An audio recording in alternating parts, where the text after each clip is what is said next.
So, people have been getting confused about how to use the 3D web since it was created, and I know lots of little tricks that will hopefully help people make maps and, I don't know, use it to their advantage.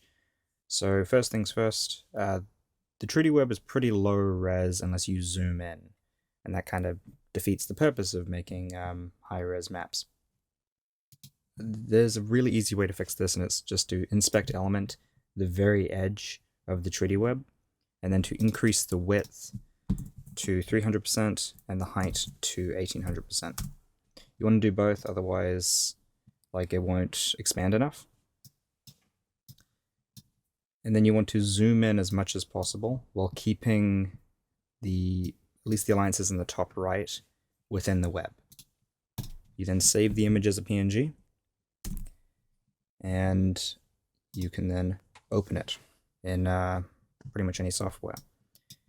But see, the image is actually like not taking up the whole square, so you can zoom in even more to get exactly the size you want. And you can play around with this, and you can, I think, upscale it to pretty much any size. However, the limitation is the resolution of the flags themselves, which isn't high by default.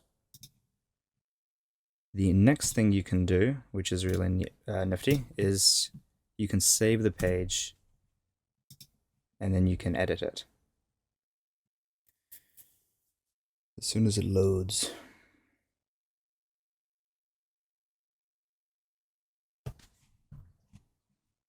Cool.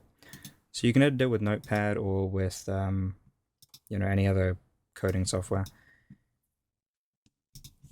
You can search for the alliance ID or alliance names and find this section, which is create an array with nodes and then create an array with edges.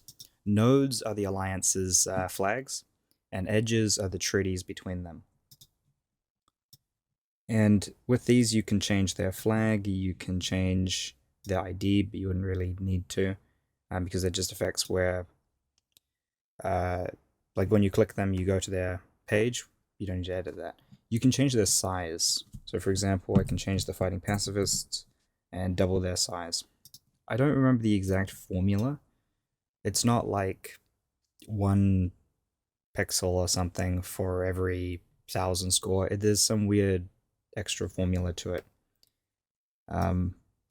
Yeah, we'll see. And then creating with an array with edges will change. The IDs are like which alliance it's going to.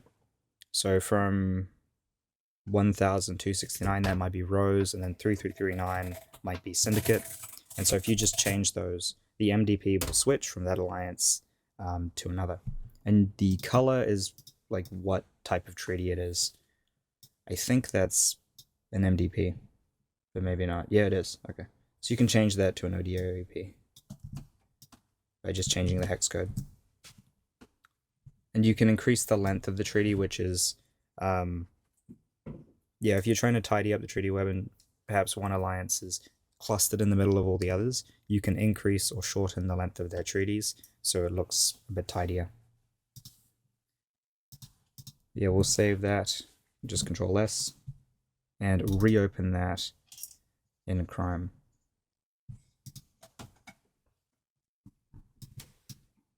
And now TFP is giant. And now for my favorite thing to do with 3D Web, where we're going to go back to the default. You can zoom out, or actually you can grab an alliance first, like UPN, zoom out, throw them off into the ether. Do the same with another alliance, same with a fifth, a third, and then fourth. And you can create all sorts of art while alliances fly across the web. It's pretty fun. It's the minigame too, because you can try and catch them as they fly back.